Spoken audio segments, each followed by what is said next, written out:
weekend. Oh, man. Saturday was almost as good as NFL Sunday. Saturday was damn good. Yeah, you were really looking forward to this Oregon-USC game. Oh, Oregon Ducks, USC. I think the big storyline is Oregon is 53-5 at home. What an unbelievable place to play. Dante Moore, the kid quarterback, throws for 257 and 3 touchdowns. They got heavy-duty running backs. Noah Whittingham ran for 104.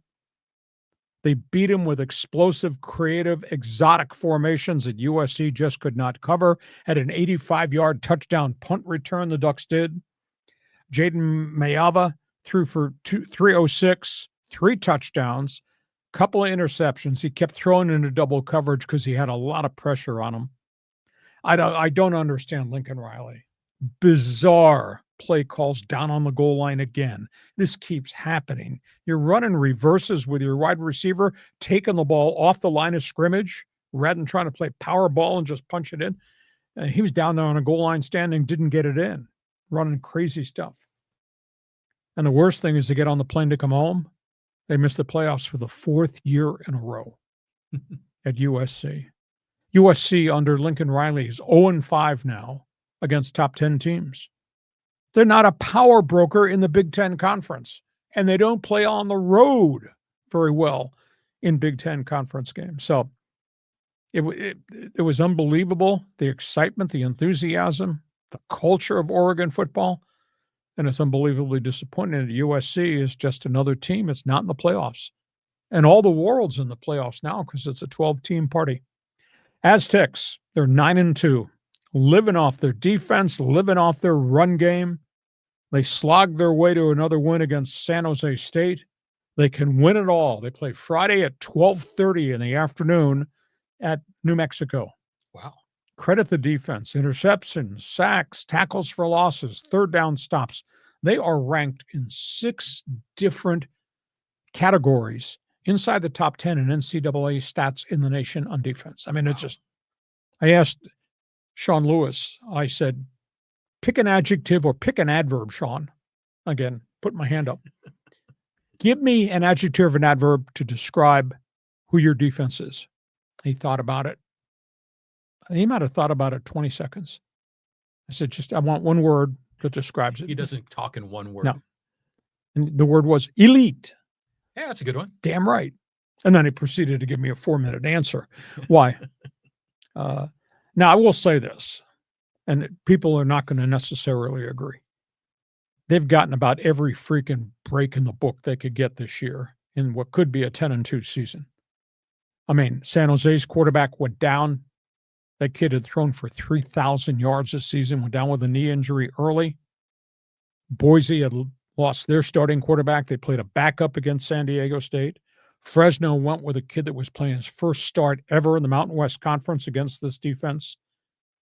You know, they played the first half of the schedule against a lot of weak-ass teams, and when they got to play the big boys didn't have their quarterbacks. So they're going to go play New Mexico, which has played really, really well. They got their coach, came in from Idaho State's done a hell of a job.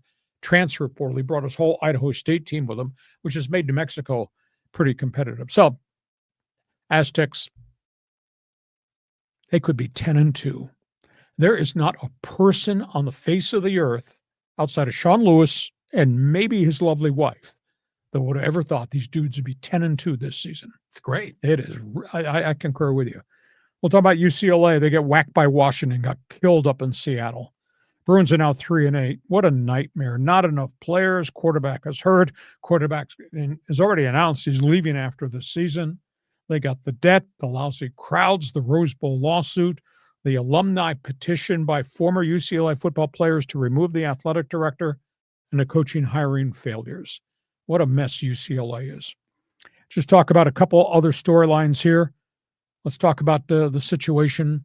North Carolina, 4-7. They got snuffed again. Not a good situation at North Carolina. And then off the field, I knew she could not stay quiet all year. Jordan Hudson goes public and just reams people. She's going to file a defamation lawsuit against Pablo Torre, the investigative reporter, for defamation of character because he's about to report on their, quote, coach hot pants relationship. She's become just a freaking distraction. It's a circus. No, the real circus is what happened on Friday. Steve Belichick, the defensive coordinator, Bill's son, Steve Belichick's wife went public. Oh, I heard this. In Chapel Hill. This is good. I wrote all about it. She put out, she called Jordan Hudson a control freak, bat crazy, says she's twisted Bill's brain. She's a distraction all day, every day. And it's time for Coach Belichick, for Bill Belichick to choose between family and her. Yikes. That's quite a story. Colorado, they are now 3-8. And Coach Prime, Deion Sanders, says we need more time. For the first time, he admitted they're wrong. He says, we don't have the right roster to make this work. That's on us as coaches. For the first time, he's kind of admitted maybe he's made a lot of mistakes in the transfer portal.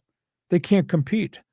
They can't run the football. They can't protect the quarterback. They can't play defense, especially defensively up front.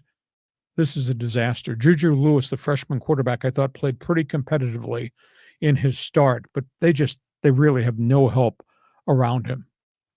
A couple other quickies. Cal Golden Bears, this really stunned me last night, fired Justin Wilcox, the head coach. They've named Nick Rolovich, former head coach at Hawaii and the head coach at Washington State, to come in to be the interim coach. He'll probably wind up with a job. This was all triggered by Ron Rivera, who's their general manager, making that change at Cal. And at Oregon State, a weird story out of Corvallis. I don't know how to connect the dots to this, but there are reports at this hour that Oregon State has talked to Rick Neuheisel about coming out of retirement, taking over the program, and bringing the kid, the offensive coordinator from UCLA, Jerry Neuheisel, with him. That's one name that's out there. Another name that's out there is Paul Christ, former Beaver assistant, coached at Pitt, coached at Wisconsin, had some moderate success. We think Oregon State's going to name a coach maybe by Thanksgiving or right on the weekend. So that's where we are in the coaching carousel on the coaching front in college football. John, your response. Bill Belichick, man. Hey, he's getting some, but I saw a video clip that, Jordan Hudson apparently competes in these adult level cheerleading events. And he was there. You see him in like a folding chair in the back corner, and you're just like, oh man, so the whole thing is just wild. It's a great story. It is. It's a funny story. And I'm rooting for Coach Prime. I think he probably fell in love with getting too many guys that were skill position guys, didn't have the big man up on the line on both sides of the ball. But when you keep changing every year in the portal and you still don't come up with the right guys, and everybody's buying into his sales pitch, obviously you included, and it's not worked. I mean, he's got a roster that can't compete, and we're now 3 years into the mission. Yeah, and he's got good coaching there too to coach him up. But if you don't got the talent, there's not much you can do. So hopefully he'll figure it out, and so maybe he's a little distracted right now because he was watching his son play in Vegas. You're saying San Diego State getting all the breaks. I don't know. They lost their two top receivers. I mean, they're out for the year. So I don't know if they've gotten that many breaks. But I'll tell you what, that Chris Johnson kid, you see that interception he made in that game? Great player. He is hella good. So, I mean, they're saying first, second round. I mean, wouldn't that be unexpected? We knew he was good, but he's really kind of moving up the charts, don't you think, Lee? Very much so. Very impressive. And what'd you think of Oregon versus USC? Yeah, I mean, that was a game that just seemed like SC could just never quite get into it. They were clearly overmatched. And you're right, Lincoln Riley's just kind of making some kind of crazy calls there. Who is that slot receiver that they have for SC? He's really good. Mekhi Lemon. That's him, yeah. And so that's the guy I think they're trying to get creative with those jet sweeps and things. But, USC used to always be a power, running back, student body left kind of a thing. I mean, you got to, when you're at the goal line, especially when you're in Autzen Stadium, you can't try to get cute. I mean, you got to just bulldoze in. Yeah, the calls have been weird, and they've happened on a consistent basis. Why you're running this at that point in the game at that field position. So somebody's out there's a college football fan. We're throwing a lot of information out your way there. Join us in the Fans Forum chat box. John, we go from all things